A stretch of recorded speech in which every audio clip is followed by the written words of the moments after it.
At kahit pa paano na karamdam ba kami ng kung ano feeling ng isang magkaroon ng anak. At sana kung saan ka man ngayon, happy for you, no more pain. Mapagmahal siya. Medyo, you're in a good place now. We love you.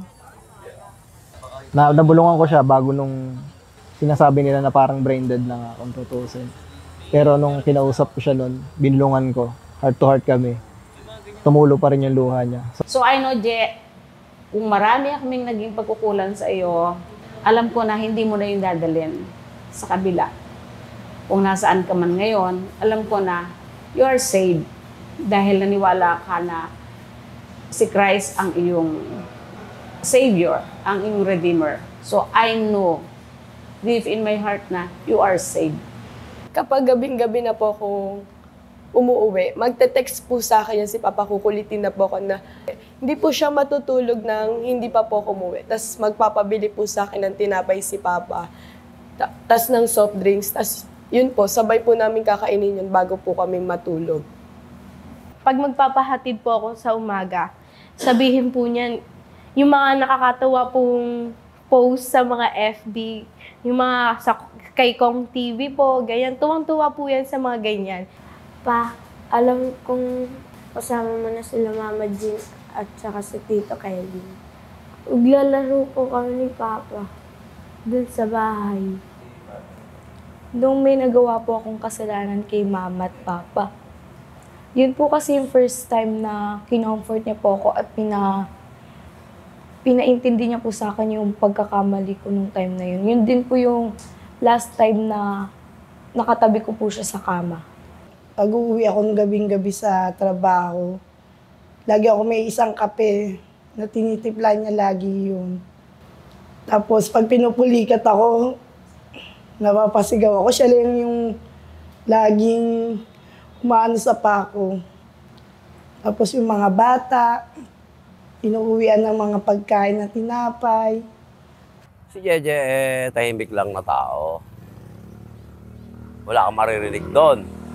Pag pumila yun, hindi nababa ng tricycle yun, nandun lang siya. Ako po, talagang nagtsatsaga, nagsisikap, kahit mainit, nabiyahe. Matagal din kami nagsama sa pagbabiyahe. Masipag, tsaka laging maalalahanin sa sa mga pamilya niya. Maaga na biyahe. Pagka kumita ng konti, bibili na siya ng pagkain talaga ng mga anak niya, pamilya niya. Tsaka siya yung lagi kong kasama dito pag sa hapon na naiiwan pag yung iba nag-uuwian na, kaming dalawa na lang ni Jeje ang naiiwan. Nagkasakit siya, o ano man nangyari sa kanya, andito tayong lahat. Hindi natin siya pinabayaan, kaya kasama na siya ni Lord ngayon. Anong masabi ko, masayang-masaya siya. Je, mahal na mahal ka namin. Hanggang sa muling pagkikita, alam ko masaya ka na. Actually, itong damit ko ngayon, binili namin sa SM nung kami mga bata pa. Hanggang ngayon kasya pa rin sa akin. Madalas na sinasakyan niya yung mga trip ko sa mga pinaparad naming anime. Kaya nagkakaroon ako ng kakwentuhan lagi. Madami. Hunter x, Attack on Titan.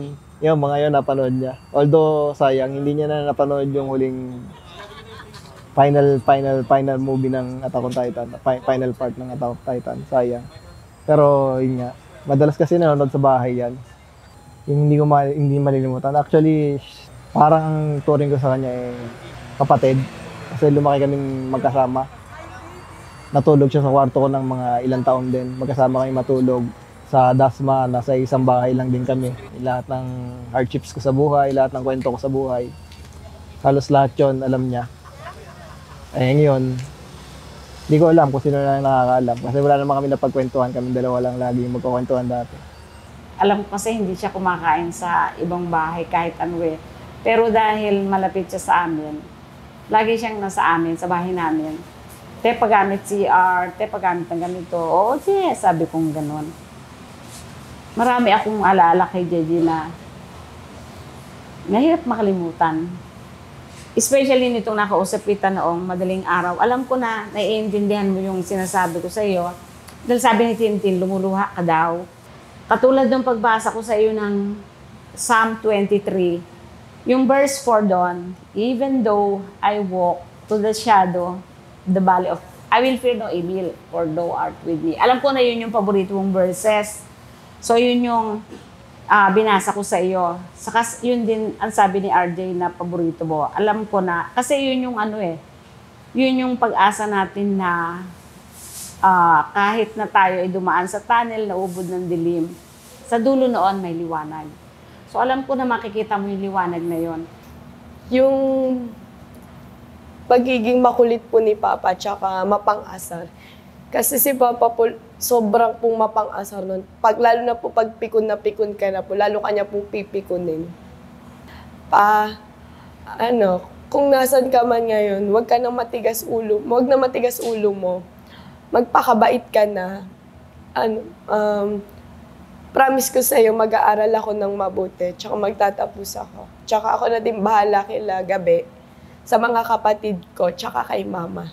Tapos pag uwian naman po, yan, nag-aantay po yan sa school, sa labas ng school po para maihatid po ako pa uwi ng ligtas. Kaso po natigil po yun nung napalitan na po yung tricycle, tsaka lagi na pong maaga na uwi si Papa.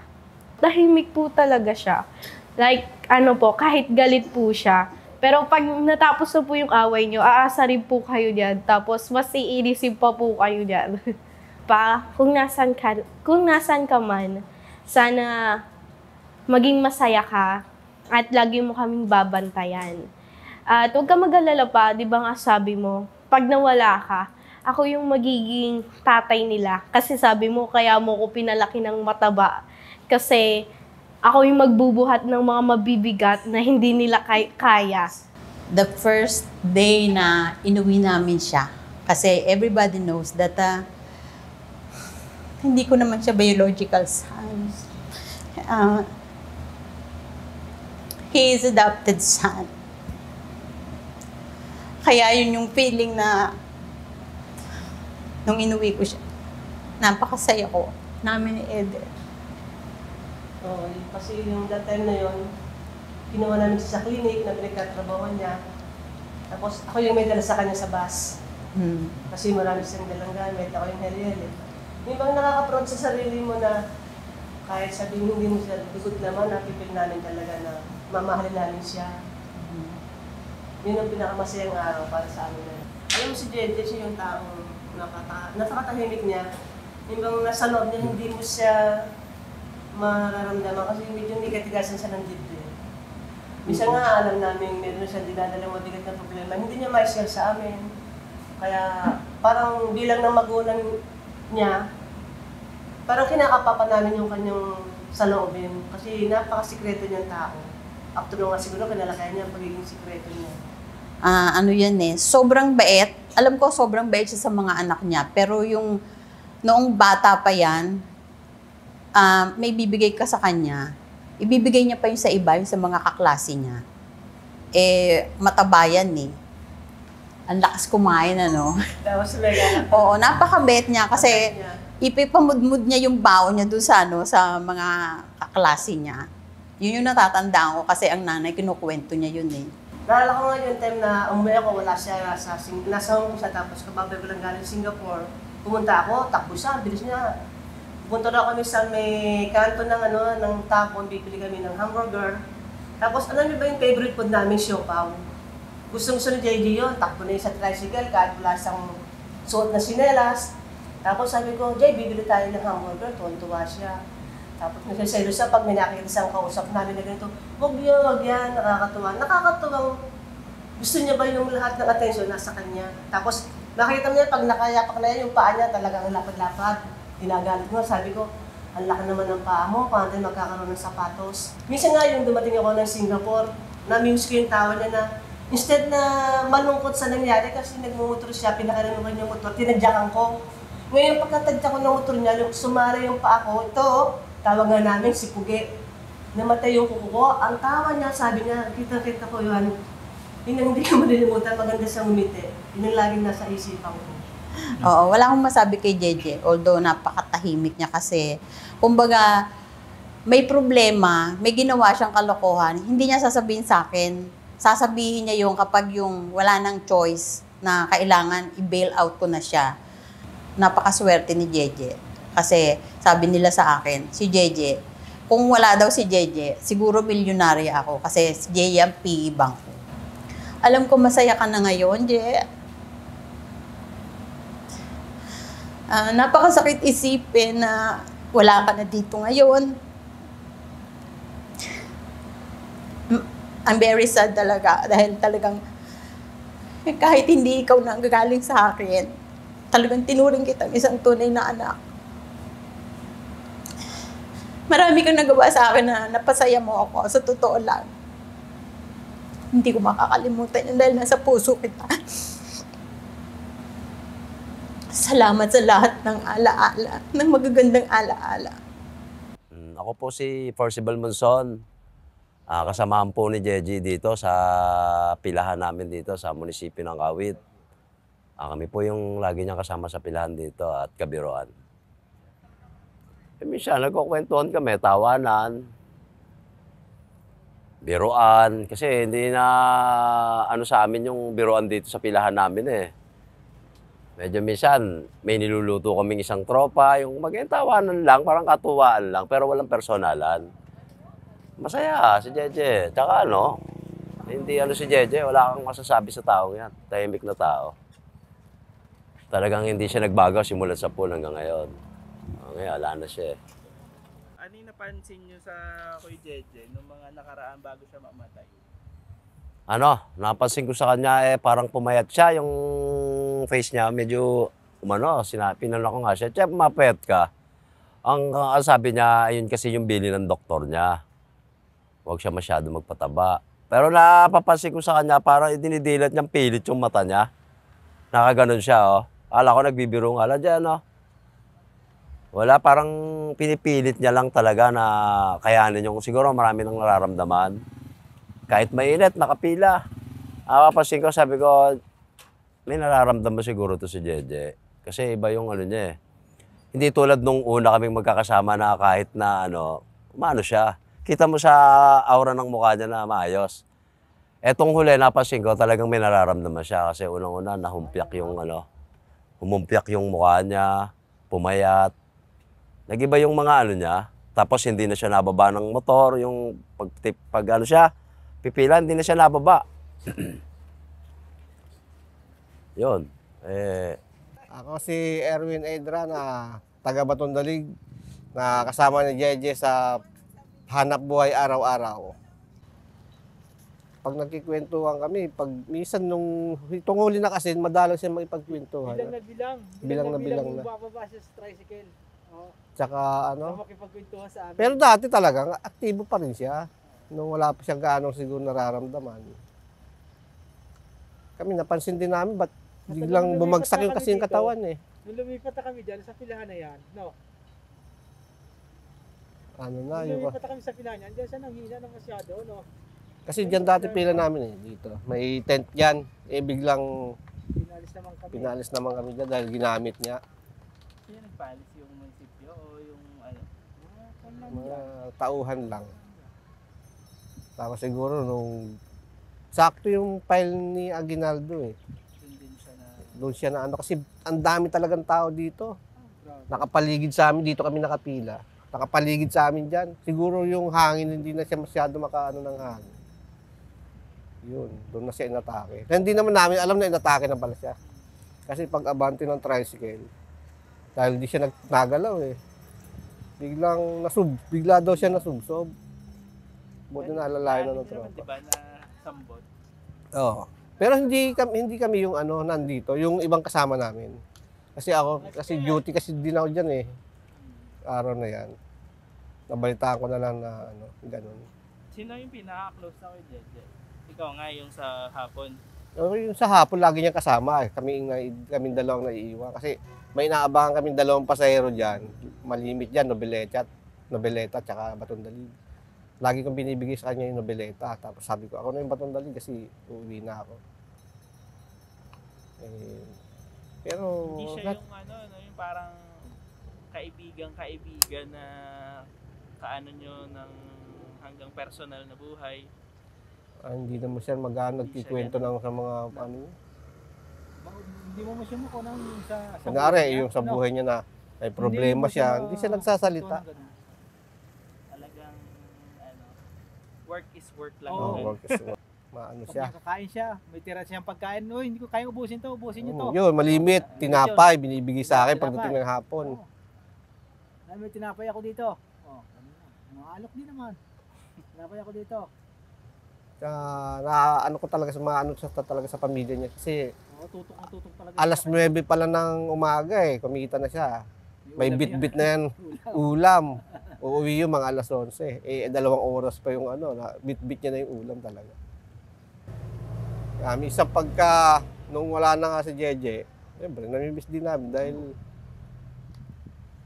kulang na yung kasama. Aji,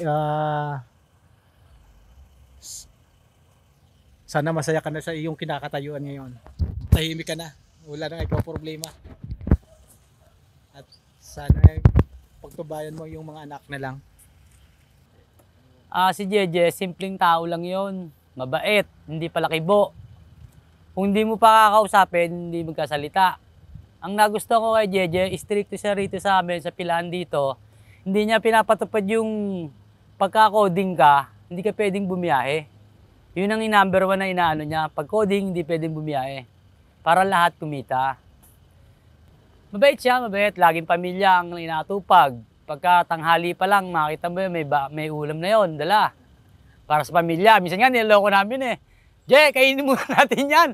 Yung matitira, bigay mo lang sa pamilya mo. Di yan, ngiti lang yon. Masayang si Jeje pag biniro mo, makipagbiruan. Mula nung nasira yung tricycle niya, doon ko na sa kanya na nagkaroon siya ng lungkot, yung matamlay, hindi nagkikibo. Huwag kang mag-isip ng ma-stress ka na nawala tricycle mo. May kapalit yan. Ayun yung inaano ko sa kanya. Yun yung simula ng pagka-stress ni Jeje, nung nawala yung tricycle niya. Kaya minsan, pag nakita kong malungkot, pinasasaya ko na lang. Si Jeje, bagamat kami huli na kami nagsama niyan, dahil dito lang minsan lang niya, binibiro ko lang yan. Badje, alalay lang biyahe. Mo hatawin. Sabi niya, kita mo katawan mo, parang hirap na. Sabi niya, hindi kuya, may nag-aaral Sabi ko, nag-aaral may nasuporta naman. May sasabi sa niya, kaaway ko Sabi ko, madali ka ako classmate ko na kung konting galit-galit lang yun, madali ka ako yun. Huwag mo intindi ng galit noon. Baw ka lang ako ng baw. Minsan sinasaway ko, ang iniinom niya lagi, yung antibiotic, tsaka may panamig. Sabi ko, hindi ka nagpapacheck up, nainom ka niyan. Napakahirap niyan. Kinakatwira sa masakit ang buong katawan. Hindi ka ako, pag nasa tatawa, iinom ka kagad na may panamig. Kailangan niya, papacheck up ka. Para alam mo kung iinom mong gamot. Hindi, nagagastos pa. Kaya sabi ko, wala, minsan nga lang, binibiro ko na lang. Sabi ko, puta, mahirap yan. Baka lalo kang bumigay, lalong napakahirap, lalong malaking gastos pag ikaw na-hospital.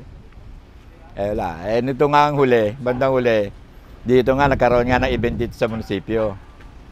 Nakita namin, po kakain ako tanghalian, nakita ni Chris, iaabante niya tricycle, nauga-uga. Tinawag ako ni Chris. Si Jay, Okay, nalalaan ko. Jay, pero nakapagsalita pa. Hindi, lang ako. Hindi, kaya-kaya kayo. Hindi ka ako. Sabi mo, magpahinga na dyan, Hindi ko kaya. Di maya. Bumigay na. Talagang mahuhulog na siya. Di sinambot ko na. Sinabi ko nga na kay Pechi, tumawag ka na ng rescue para may isakay na. Ayun, nadala na namin sa rescue. Yun, dinala na dito. Kaya pinunta ako ngayon dito sa event, yung may hawak na microphone. Pinapage ko si Kuya Romy. Dahil siya nakita ko rito Dahil sabi sa akin na rescue, yung parientas, pasunurin mo sa kalunsod. Ayun na, gano'n lang arahag nga kay Jess. Hag nga, kaputang na yan. Biglang-bigla naman. Siya na rin nagpabaya sa sarili. Yun ang tingin ko sa kanya. Sino kukunin?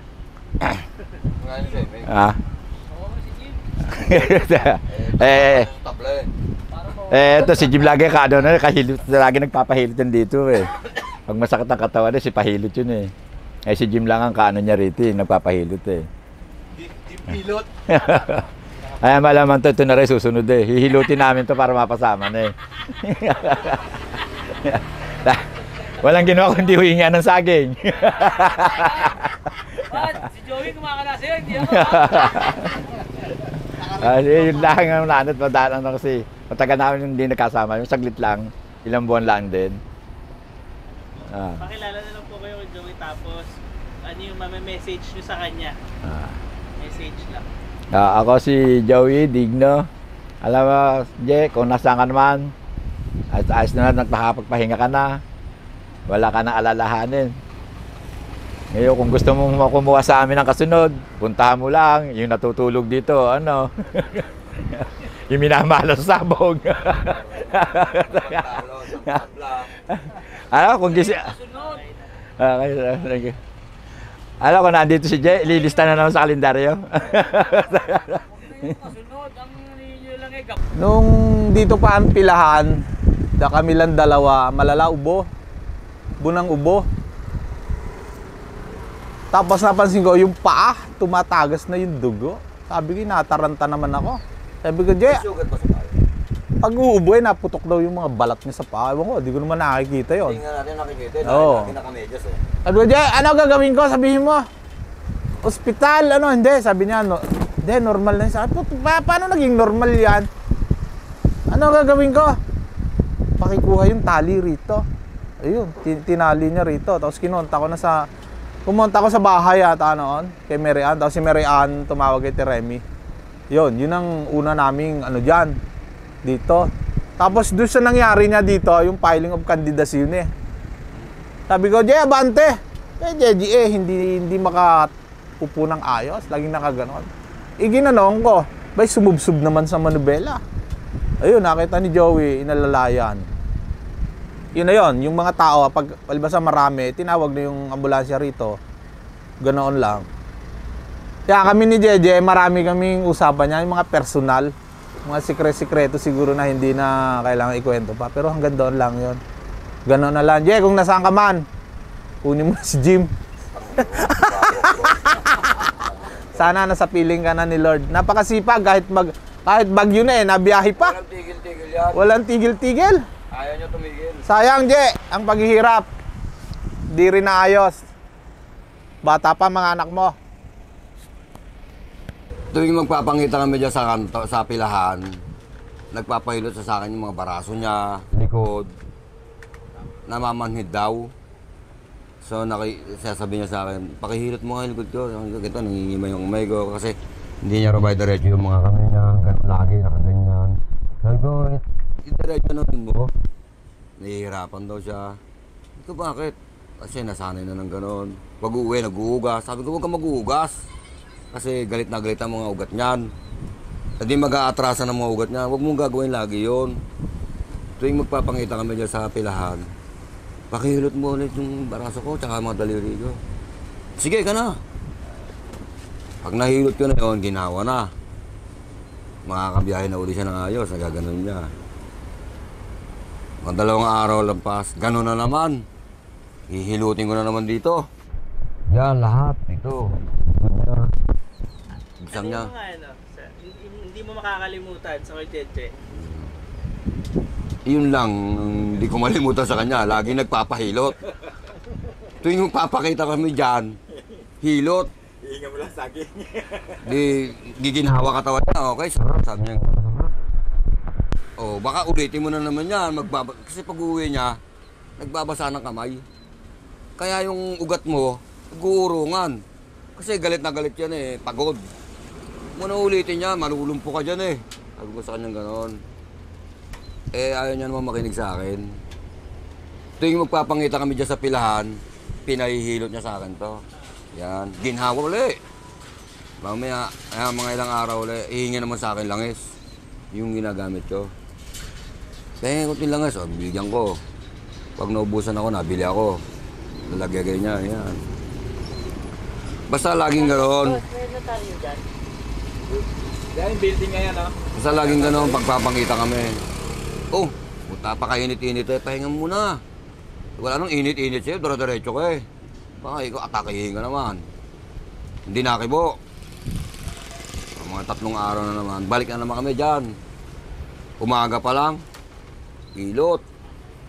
Laging gano'n, araw-araw sa araw.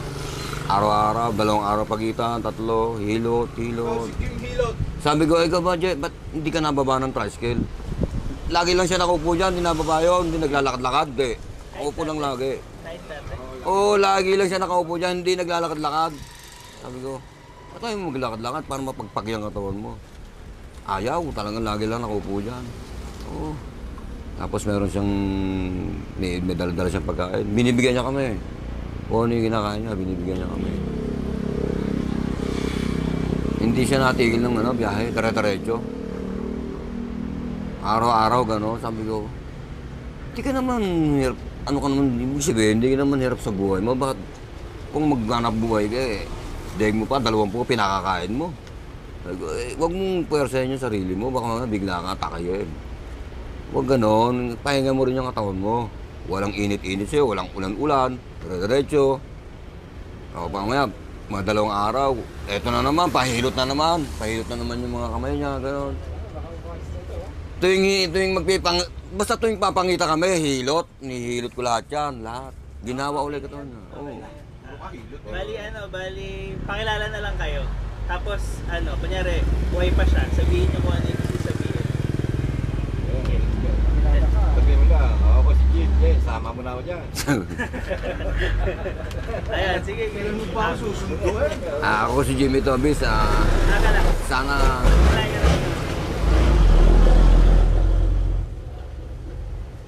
Teka lang, may truck, maririnig sa... camera.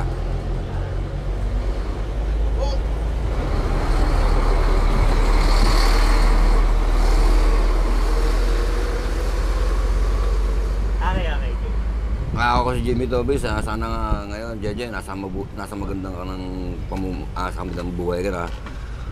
Wala ka ng problema ngayon. Nasa mabuting pamumuhay ka na ngayon. Tahimik po at malambing po.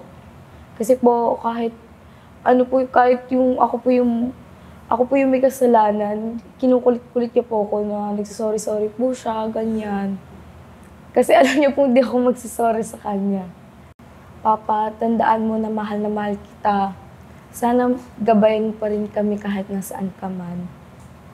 Gagalingan ko sa pag-aaral kasi yan yung gusto mo na hindi mo natupad na makapagtapos.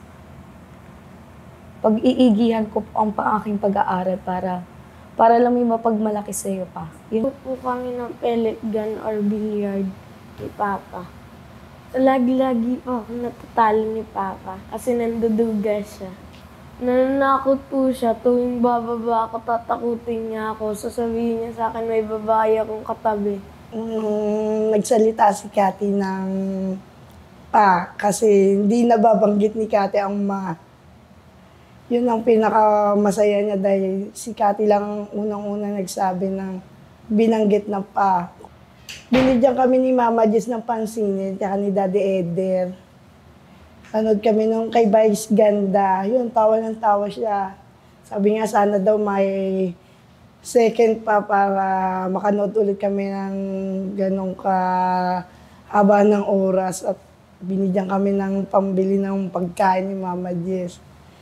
Nag-aya siya ng family picture, nagpa-picture kami sa SM. Tsaka hindi ko makakalimutan nung nagtatrabaho ko. Talagang ubos ang oras ko sa nagtatrabaho.